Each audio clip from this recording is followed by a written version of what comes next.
are 9 countries along the shores of the Baltic Sea, but lately all eyes have been on Germany and Denmark, because right on this tiny stretch between them, there's been a lot of activity. Off the coast of the 2 countries, artificial land has emerged with channels leading out to sea. At times, the horizon would be filled with as many as 70 ships, and they weren't just cruising around for fun. 706 million cubic feet of soil and rock were pulled up from the seabed. A plant covering about 11 million square feet's been built, and 2 harbors popped up at once, able to take in nearly 100,000 different materials a week together. What's all this for? Especially on such a massive scale? Well, it's one of the biggest infrastructure projects in Europe's history, set to break several records and requiring 10 billion euros in investment. Let's see what Germany and Denmark have come up with.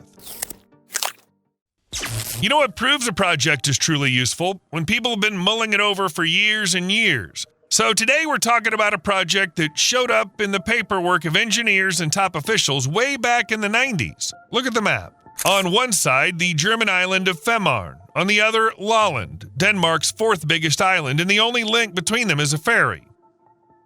That means you have to wait a bit for the water transport to show up, and then it's quite a long ride. Yeah, 45 minutes on the ferry isn't the end of the world, but for many people, it still feels long. And on top of that, ferries aren't exactly the kind of transport that's well protected from the weather, so at some point, the whole connection might just stop altogether, leading to delays that last for hours. 2 countries finally decided to build a bridge to avoid all the issues with ferry service. According to the plan, it was supposed to be a 12-mile cable-stayed structure with a 4-lane highway plus 2 electrified rail tracks. They also planned 4 pylons at the base of the bridge, around 919 feet tall, with a vertical clearance of about 213 feet, so ocean vessels could pass underneath. And this bridge was also supposed to be a record breaker. The plan called for free spans of 2,375 feet, the longest ever built for the combined use of road transport. They even set a completion date, 2018, and the design work was assigned to the company Fehmarn AS. But then they said it'd be better to build a tunnel.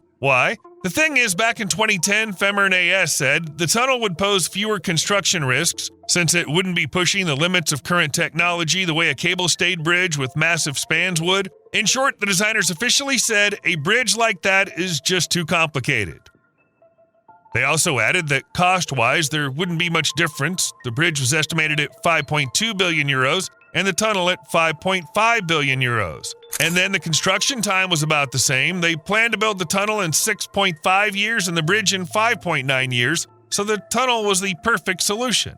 And that's what they went ahead with. The tunnel's supposed to be 11 miles long. What does that mean? A massive amount of building materials. You can't bring all that stuff to the construction site in one go, and hauling it from far away all the time takes too long and costs too much, so they decided to carry out a ton of prep work, which kicked off back in 2019 and aimed at setting up everything needed for building the tunnel without wasting loads of time and money. This is how the plant was built. Yeah, the project is so massive that to speed things up, they had to set up a facility this big. What's more, the plant covers around 11 million square feet. They set up 6 production lines there for making both standard and custom components that form the backbone of the tunnel structure. By the way, this is the largest plant of its kind in the world. There really wasn't much choice here since every part of the future tunnel is a massive structure, and hauling something like that from far away would be a real headache. So each section is made of precast reinforced concrete, measures 712 feet long, and has a rectangular cross-section roughly 131 feet wide and 33 feet tall.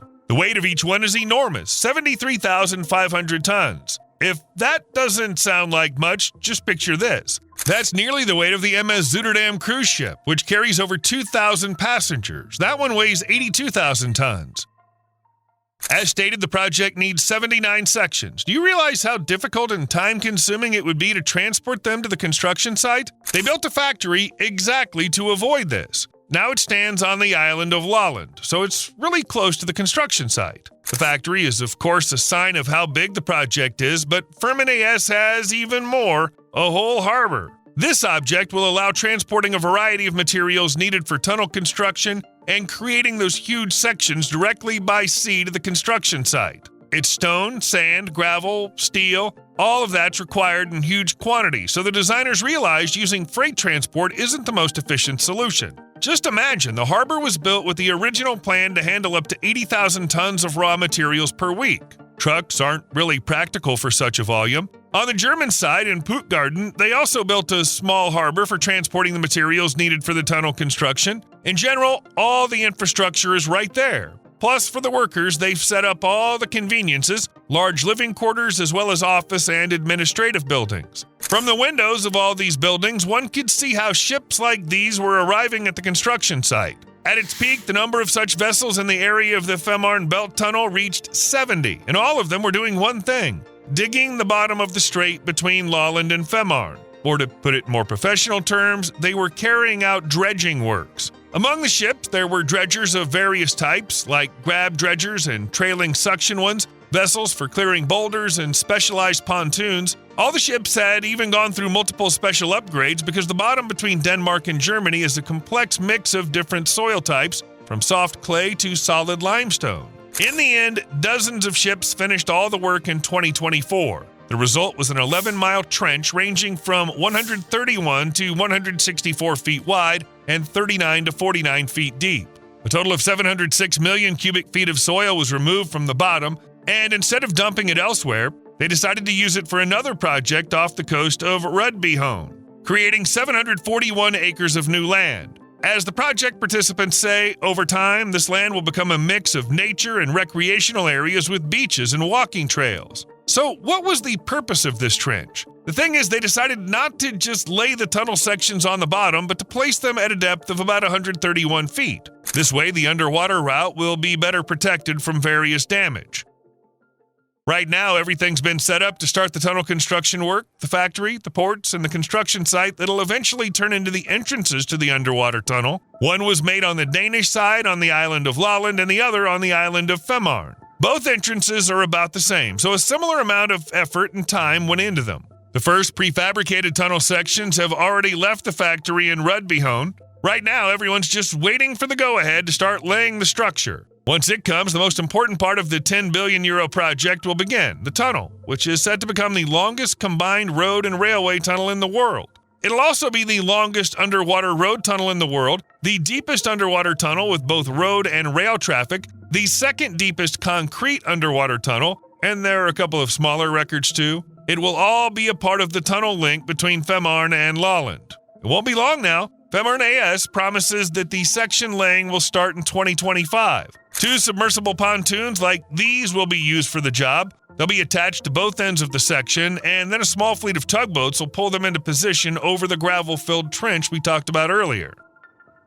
The entire submersion won't be done remotely as one might expect, but from a control room on board the pontoons operated by a 22-person team. Steel cable winches with a total length of over 124 miles will handle the lowering, while the stability and safety of the process will rely on ballast tanks filled with water. Is that all? Of course not, because the sections also need to be properly connected to each other, not just tossed next to one another. For that, underwater cameras and special positioning equipment will be used to guide each tunnel piece into place with an accuracy of up to 0.5 inches. Naturally, rubber gaskets will be placed between the sections designed to last 120 years. In the end, the entire underwater route will be covered with soil that was dug out when the trench was made. So basically, it'll be both an underwater and an underground route. And here's another fact that shows just how tricky every single task related to building the Fehmarn Belt is. Transporting and installing a single section will take 40 hours. That naturally raises the question, if the project is packed with so many challenges, from digging the trench to laying soil on top of the tunnel, when will it actually be finished? Back in 2012, they were talking about 2021.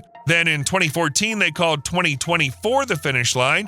A year later, they said wait for 2028, and after that, in 2020, they set the final date, 2029. And many are eagerly waiting for that year, because the record-breaking underwater route will bring loads of benefits. Let's start with the fact that right now, to get from Lolland to Fehmarn, you have to catch a ferry and then ride it for 45 minutes. Once the project's finished, all it'll take is driving into a tunnel and then just 10 minutes behind the wheel. You have to admit, that's a serious time saver. No car, but still want to cross the strait? No problem, the high-speed rail will get you there, with trains hitting 124 miles per hour and covering the whole stretch in just 7 minutes tops. Now take a look here. Here's the Danish capital, Copenhagen, and here's a major German city called Hamburg. Basically, these are the 2 key local cities and among the top spots tourists go for when visiting Denmark and Germany. Besides that, locals often travel between these two cities for one simple reason: they're the most populated. In Copenhagen, the capital and biggest city in Denmark, there were 788,000 people as of 2024, and Hamburg is the second most populated city in Germany, home to 1.78 million people. At the moment, it takes about 4 hours and 40 minutes to get from one city to the other. But with the new underwater tunnel, travel time will be cut down to 2 hours and 30 minutes thanks to new routes. Still, despite the major benefits of the new underwater connection, there are some issues too. As is usually the case, digging trenches and pouring loads of concrete takes a toll on the environment. In this case, we're talking about reefs, which must have clearly been in the way of the trench digging ships. Initially, it was said that the reefs wouldn't be affected by the construction in any way. Yes, they might be near the island of Femern, but supposedly far from the tunnel construction zone. However, in 2020, it came out that things weren't quite as previously described. Researchers from Kiel University showed that there are 3 reef-like habitat areas located close to the planned underwater route. The Nature and Biodiversity Conservation Union of Germany said that there are at least 4 zones along the construction path that are home to seaweed, sponges, mussels, crabs, and fish, and none of this was mentioned in the project documents. In the end, the complaints reached the Federal Administrative Court in Leipzig, which in 2022 put a hold on construction in the area near the reefs, but the joy of environmental groups didn't last long. Pretty soon, all construction restrictions were lifted, even though the reefs could be lost. They even came up with specific numbers showing how much reef would be gone: 23 acres. So why was construction allowed? Femern AS promised to build 105 acres of new stone reef to the southeast of the tunnel construction site. Regular local folks were among the ones unhappy with the project too. They claimed it would cost people their jobs. You remember that without the Femern Belt, the only way across the strait is by ferry, right? So there are 315 trips a week between the two islands, 45 a day. Unfortunately, ferries that sail on their own are still a thing of the future. For now, it's people who run them, which means the ferry system offers a number of jobs. You can counter this by saying that construction itself creates a huge number of jobs, but that's short-term because at some point the process will be completed. The economy is another issue that the project is getting blamed for. Some experts say the new route may not be economically justified since the forecast for passenger traffic and cargo shipments are exaggerated. There's a high risk that the investment simply won't pay off. Of course, the new route won't be free since the huge costs of 10 billion euros need to be recovered. The fare is still unknown, with the governments of Germany and Denmark deciding on it closer to the tunnel's opening for transport.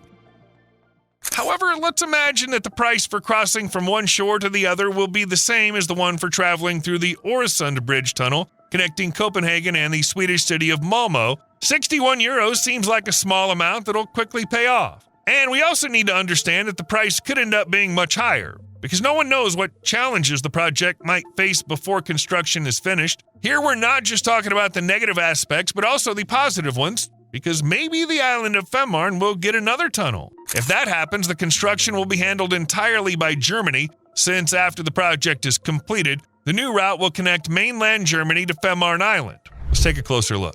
As you can see, there's already a bridge here connecting the island to mainland Germany. The structure was built back in 1958. It's 3,160 feet long and includes an 813-foot arch bridge that holds both the road and the railway over a 4,265-foot strait. The main span is 72 feet above sea level, which allows ships to pass underneath. The width is 69 feet, with 20 feet dedicated to a single-track railway and the rest for a pedestrian path and a 2-lane road. Overall, nothing too extraordinary. Except under the access road on the mainland side, there are 6 explosive storage bunkers that could be used in case of an invasion. After all, the bridge was built during the Cold War.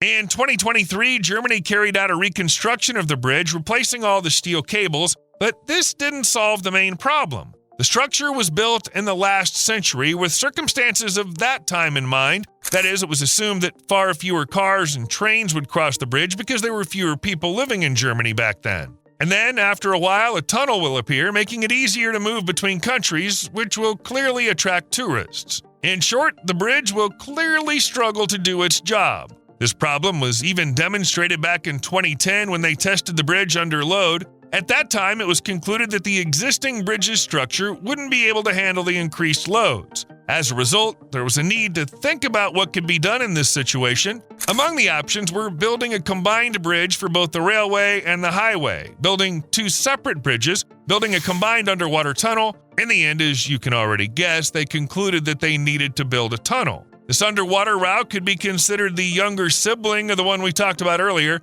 Its length will be just 5,577 feet, with an estimated cost of 714 million euros, and the construction time will be between 2.5 and 3 years. Moreover, this younger sibling will be quite similar to the older one. The tunnel's design will closely resemble the one for the Fehmarn Belt Tunnel. They even propose using the same factory where they're currently making elements for the path connecting Germany and Denmark to create sections for the smaller tunnel. Plus, they won't have to overload it much because the smaller tunnel will require far fewer sections. When will it be finished? The designers plan to finish the work by 2028. However, as with the tunnel between the two countries, the deadlines might get pushed back several times. The project isn't easy, even though it's on a much smaller scale. Plus, it hasn't even started yet. The launch is planned for 2026, so the start date could be delayed countless times. But once this underwater route is finished, it will definitely be a very useful addition to the infrastructure connecting Germany and Denmark.